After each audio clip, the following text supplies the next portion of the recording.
Vellappally നടേശന്റെയും R V ബാബുവിന്റെയും ഒക്കെ ഒരു നിലപാട് മുസ്ലിങ്ങൾ അധികാരങ്ങളൊക്കെ തട്ടിയെടുക്കുന്നു എന്നതാണ്. ഇപ്പോൾ ദാ സുപ്രഭാതത്തിന്റെ മുഖപ്രസംഗത്തിൽ പറയുന്നു, ആ വാദത്തിന് ഏതെങ്കിലും ഔദ്യോഗിക രേഖകളുടെ അടിസ്ഥാനമുണ്ടോ?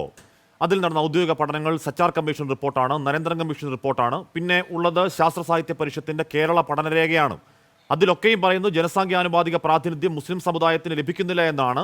അത് ഉദ്യോഗമാകട്ടെ, വിദ്യാഭ്യാസമാകട്ടെ, ഭൂസ്വത്താകട്ടെ, അവിടെ നിന്ന് അവർ വല്ലാതെ വളർന്നു എന്നാണ് വസ്തുതയെങ്കിൽ അത് തെളിയിക്കാൻ വേണ്ടത് ഒരു ജാതി സാമുദായിക സർവേയാണ്.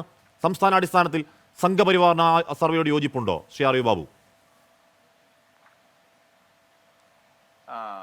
നല്ല ചോദ്യമാണ് ഹാഷ്മി.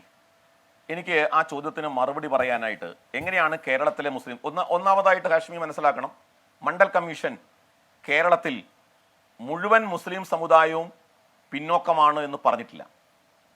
മണ്ഡൽ കമ്മീഷൻ മുസ്ലിം സമുദായത്തിലെ 82 ജാതികളെ കണ്ടെത്തിയിട്ടുണ്ട്. മുസ്ലിം സമുദായത്തിലെ ആ 82 ജാതികളിൽ കേരളത്തിൽ നിന്ന് കണ്ടെത്തിയിട്ടുള്ള ഒരു ജാതി മാപ്പിളയാണ്.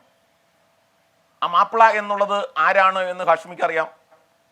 മുക്കുവ വിഭാഗത്തിൽ നിന്ന് മതം മാറി. മണ്ഡൽ കമ്മീഷന്റെ ബേസിക് കൺസെപ്റ്റ് അങ്ങനെയാണ്. അതായത് കുലത്തൊഴിലായിട്ട് അയിത്താചാരം നിലനിന്നിരുന്ന ആ സമുദായത്തിൽ നിന്ന് പിന്നീട് അതേ തൊഴിൽ തന്നെ മതം മാറിയിട്ടും തുടരുന്നവർ, അവർക്കാണ് ബാക്ക്വേർഡ്നെസ്, അവർക്കാണ് സംവരണാവകാശം. ഇതാണ് മണ്ഡൽ കമ്മീഷന്റെ ബേസിക് കോൺസെപ്റ്റ്.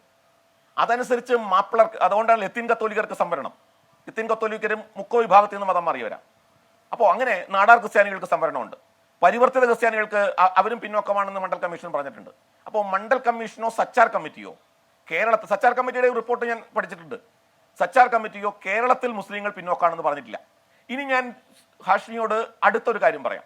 ഹാഷ്മി, നമ്മളെല്ലാം മറച്ചു വെച്ച, ചർച്ച ചെയ്യാൻ തയ്യാറാവാതിരുന്ന, തമസ്കരിച്ച ഒരു റിപ്പോർട്ടുണ്ട്. ആ റിപ്പോർട്ട് പ്രസിദ്ധീകരിച്ചതും ആ റിപ്പോർട്ട് തയ്യാറാക്കിയതും ആരാണെന്ന് അറിയാമോ ഹാഷ്മി?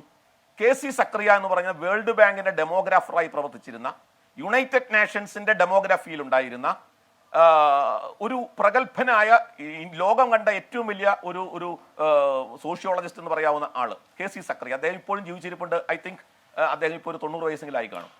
അദ്ദേഹം 2016 നടത്തിയ ഒരു പഠനം നോക്കൂ, എന്ന പേരിൽ പുസ്തകമായിട്ട് ഇറങ്ങിയിട്ടുണ്ട്. CDSന് വേണ്ടി നടത്തിയ പഠനമാണ്.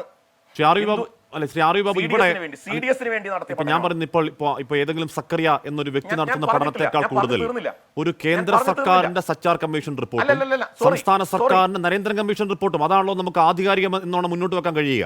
എന്ന് പറഞ്ഞാൽ ഏതെങ്കിലും തരത്തിലുള്ള സാമ്പിൾ സർവേ അടിസ്ഥാനത്തിലല്ലാതെ കൃത്യമായ ശാസ്ത്രീയ വിശകലനങ്ങളുടെ രീതിയിൽ നടത്തിയ കേന്ദ്ര സർക്കാരിന്റെയും സംസ്ഥാന സർക്കാരിന്റെയും ഓരോരോ കമ്മീഷൻ റിപ്പോർട്ടുകൾ, അതിൽ നമുക്ക് ആധികാരികമായി പറയാൻ കഴിയും. എൻ്റെ ചോദ്യം അതായിരുന്നു.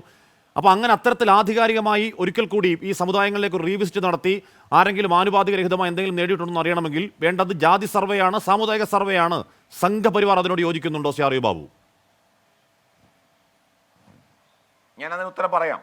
പക്ഷേ ഈ കണക്ക് പറയാൻ ഹാഷ്മി അനുവദിക്കാത്തതിന്റെ കാരണം എനിക്ക് മനസ്സിലായില്ല. ഏതെങ്കിലും ഒരു സർവേ അല്ല സർ, CDSന് വേണ്ടി നടത്തിയ സർവേയാണ് ഞാൻ പറഞ്ഞത്.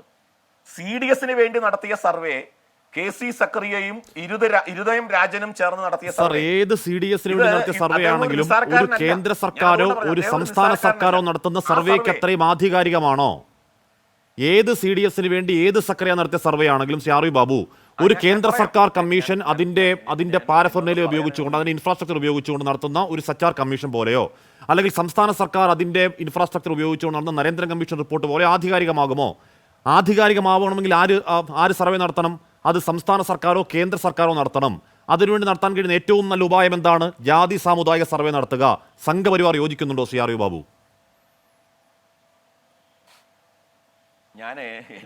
എന്നെ കൊണ്ട് ഇത് പറയിപ്പിക്കില്ല എന്നാണ് ഹാഷ്മിക്ക് വാശിയെങ്കിൽ പിന്നെ ഞാനത് വിടാം.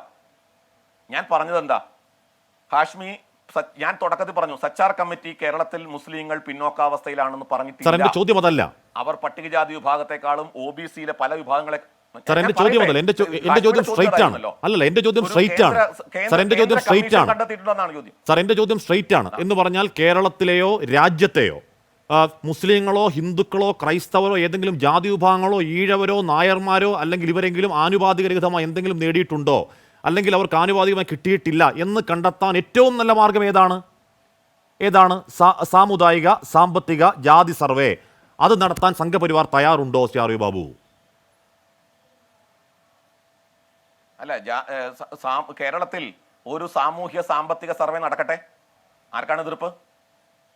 സാമൂഹ്യ സാമ്പത്തിക സർവേ, ജാതി അടിസ്ഥാനത്തിൽ മതാടിസ്ഥാനത്തിൽ ഒരു സാമൂഹ്യ സാമ്പത്തിക സർവേ നടത്താൻ ധൈര്യമുണ്ടോ പിണറായി വിജയന്? അല്ല, സംഘപരിവാർ എതിർക്കണം അതിനെ. അല്ല, സംഘപരിവാറിന്റെ ആശയം അതല്ല. വരുമല്ലോ, ഞാൻ പറഞ്ഞതേ അല്ലല്ല, ഞാൻ പറയുന്നതേ അല്ല, ജാതി സെൻസസും രണ്ടും രണ്ടാണ് സർ. ഞാൻ പറയുന്നത് സോഷ്യോ എക്കോണമിക് സർവേ നടത്താൻ ധൈര്യമുണ്ടോ? നടത്തട്ടെ. ഞാൻ പറഞ്ഞതേ, ഞാൻ ഈ സർവേ റിപ്പോർട്ട് പറയാൻ എന്നെ അനുവദിക്കാത്തതിന്റെ കാരണം എന്താണെന്നറിയാമോ?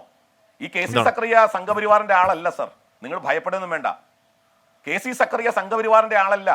ലോകത്തെ, ഞാനത് പറഞ്ഞു, യുണൈറ്റഡ് നേഷൻസിന്റെ ഡെമോഗ്രാഫർ ആയിരുന്ന ആളാണ്, വേൾഡ് ബാങ്കിന്റെ ഡെമോഗ്രാഫർ ആയിരുന്ന ആളാണ് സാർ ഈ കെ സി സക്കറിയ.